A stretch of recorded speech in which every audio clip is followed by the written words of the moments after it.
त्या बाजारात सुधांशूची भज्यांची गाडी होती. जशी तो गाडी लावायचा ग्राहक लगेच गोळा व्हायचे. मला एक प्लेट कांदा भजी. मला बटाट्याची भजी. सुधांशू खूपच आनंदात होता, कारण त्याचा व्यवसाय खूप चांगला चालला होता. सकाळपासून संध्याकाळपर्यंत त्याच्या गाडीवर ग्राहकांची गर्दी असायची. अरे दादा, 2 प्लेट कांदा भजी आणि 1 प्लेट बटाटा भजी दे. हे घ्या भाऊ. अरे बाबा, मी तुझ्याकडून रोज भजी घेतो, कधीतरी 1-2 भजी जास्त दे की. दादा, मी मापापेक्षा जास्त माझ्या घरच्यांना सुद्धा देत नाही. घ्यायचं असेल तर घ्या, नाही तर निघून जा. ठीक आहे, दे बाबा. सुधांशूच्या कुटुंबात त्याची बायको सुधा होती. आलात तुम्ही? मी तुमचीच वाट पाहत होते. माहितीये, माझ्या मैत्रिणीच्या नवऱ्यानं तिला नवीन नेकलेस घेऊन दिलाय आणि तुम्ही आहात कधीच काही घेऊन देत नाही. अच्छा, मागच्या महिन्यात तर तुझ्यासाठी नवीन साडी घेऊन आलो तो. हो, लक्षात आहे, ती पण सेल मधली. सेलमधून असेल किंवा नसेल, आणली होती ना. तुमच्यासारखा कंजूस नवरा मी कधीच नाही पाहिला. दर महिन्याला स्वतःसाठी नवनवीन कपडे विकत घेता आणि एकदा माझ्यासाठी साडी आणली तर किती ऐकवताय. का नाही घेणार? नाहीतरी पैसे तर मीच कमवतो ना. स्वार्थी. सुधांशू स्वभावाने स्वार्थी होता. तो फक्त स्वतःचाच विचार करायचा. सुधांशूची भज्यांची गाडी चांगली चालली होती, त्यातून पैसेही चांगले मिळत होते. अचानक एक दिवस सुधांशूच्या गाडीसमोर आणखी एक गाडी उभी राहिली. गौरवची आलू पफची गाडी. नवीन गाडी पाहून ग्राहक तिकडे गेले. अरे दादा, हे काय आहे? हे शहरातले प्रसिद्ध आलू पफ आहेत. ताई, तुम्ही एकदा खाल तर खातच राहाल. ठीक आहे दादा, द्या मला. आता घ्या. गौरवने त्या बाईला आलू पफ दिला. त्या बाईने खाऊन पाहिला आणि ती खूप खुश झाली. हा तर खूपच छान आहे. यापुढे मी रोज हाच खाईन, नाहीतरी कोणाला त्या कंजूस भजीवाल्याची भजी खायची आहे. सुधांशूचे कित्येक ग्राहक भज्यांऐवजी आलू पफ खाऊ लागले आणि अचानक सुधांशूच्या गाडीवरची गर्दी आता गौरवच्या गाडीवर दिसू लागली. हे पाहून सुधांशू उदास झाला. हा आलू पफवाला नवीन आहे. काही दिवसात लोक याला कंटाळून पुन्हा भजी खाऊ लागतील. सुधांशू स्वतःला धीर देत होता. दिवस जात राहिले, पण गौरवचं आलू पफ खरंच छान होतं. म्हणूनच ग्राहकही अजूनही त्याच्या गाडीवर जात होते. या आलू पफवाल्याने तर माझा धंदाच बुडवून टाकलाय. कोणास ठाऊक कुठून आलाय. जर हा आला नसता तर सगळं छान झालं असतं. या गौरवला आपल्या मार्गातून कसं बाजूला करायचं याचाच विचार सुधांशू करत होता. गौरव खूप खुश होता. येताच त्याचा व्यवसाय चांगला चालू लागला होता. देवा, तुझे शतशः आभार. तू माझी समस्या सोडवून टाकलीस. गौरव स्वभावाने खूप भोळा आणि दयाळू होता. जेव्हा कोणी त्याच्या गाडीवर एखादा गरीब यायचा तेव्हा तो त्याला आलू पफ फुकटमध्ये द्यायचा. गौरवचं सगळं वागणं सुधांशू बारकाईने पाहत होता. हा तर खूपच भोळा आहे. याला तर सहज मूर्ख बनवलं जाऊ शकतं, पण मला याच्याशी पहिली मैत्री करावी लागेल. मग हाच विचार करून सुधांशूने गौरवशी बोलायला सुरुवात केली.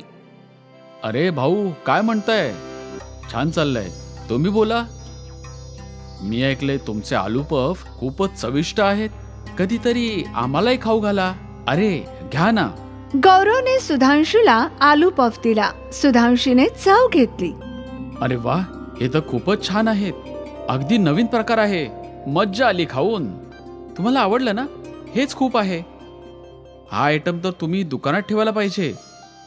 माझी पण तीच इच्छा आहे, पण दुकान उघडायला पैसे नाहीयेत.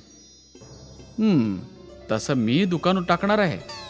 जर तुझी हरकत नसेल तर मिळून दुकान टाकूया, ज्यात 2 काउंटर असतील. तू आलू पफ विक आणि मी भजी विकीन. म्हणजे पार्टनरशिप. हो, तेच. मी तर मोठ्या बाजारात एक दुकान पण पाहून आलोय. वा, हे तर छानच झालं. मोठ्या बाजारात विक्री चांगली होईल. हो, तेही आहेच. मी केव्हापासून कोणाला तरी शोधत होतो जो अर्धे पैसे भरेल आणि माझा पार्टनर बनेल. मोठ्या बाजारात दुकानाचा खर्च किती असतो? असेल काही 6 लाख. माझ्याकडे 3 आहेत आणि मला 3ची गरज आहे. ठीक आहे, मी देतो. तुम्हाला उद्या सांगतो. ठीक आहे दादा. सुधांशू गौरवला त्याच्या जाळ्यात अडकवत होता. गौरव घरी आला आणि हे सगळं त्याने त्याची पत्नी लताला सांगितलं. हे तर खूपच छान आहे. माझ्याकडे 1.5 लाख तर आहेत, पण बाकीचे 1.5 लाखांचं काय करू? तुम्ही त्याची काळजी करू नका. माझे हे दागिने कधी कामी पडणार. तुम्ही ते गहाण ठेवा, मग तुमच्याकडे पैसे आले की सोडवून आणा. ठीक आहे, हेच योग्य होईल. गौरवने लताचे सगळे दागिने गहाण ठेवले आणि बँकेतून बचत केलेले पैसेही काढून घेतले. दादा, पैशांची सोय झाली आहे. अरे वा, मग चल तू. उद्या जाऊन आपण ते दुकान घेऊन टाकू.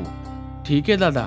गौरव आणि सुधांशूने मिळून मालकाला पैसे दिले आणि मग मालकाने सुधांशूला दुकानाची चावी दिली.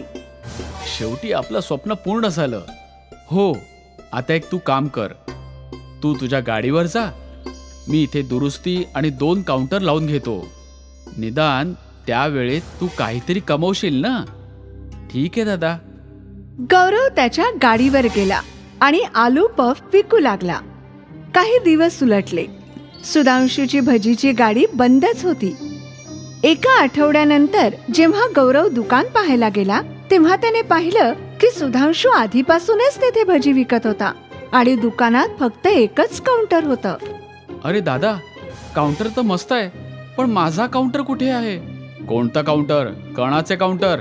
हे दुकान माझं आहे. इथे फक्त एकच काउंटर असेल. ही तर फक्त शुद्ध फसवणूक आहे. या दुकानाचे अर्धे पैसे मी दिले आहेत. अच्छा, तुझ्याकडे काही पुरावा आहे का? असेल तर जा आणि माझ्या विरुद्ध तक्रार कर.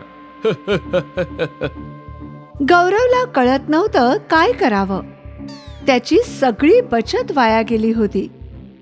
गौरव रडत जंगलाकडे निघून गेला. अरे देवा, हे काय झालं? मी काय विचार केला होता आणि हे काय झालं? यापेक्षा मला मारूनच टाकायचं ना. गौरवचं रडणं ऐकून वृक्षदेवी त्याच्या समोर प्रकट झाली. गौरव, तुला काळजी करायचं कारण नाही. तू एक चांगला माणूस आहेस.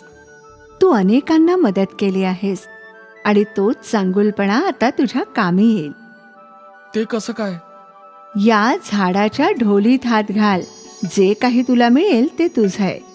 ठीक आहे. गौरवने झाडाच्या ढोलीत हात घातला तर त्याच्या हाती सोन्याची नाणी लागली. गौरवने मूठभर नाणी बाहेर काढली. धन्यवाद तुमचे. लक्ष लक्ष आभार. या सोन्याने माझं आयुष्य बदलून जाईल.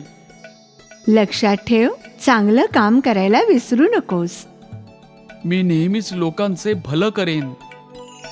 गौरवने लताचे दागिने सोडवून आणले, नवीन घर घेतलं आणि एक दुकानही विकत घेतलं. शेवटी त्याला जे हवं होतं ते सगळं मिळालं. तिकडे दुसऱ्या बाजूला सुधांशूच्या वाईट वर्तनाने त्याचा व्यवसाय बुडाला.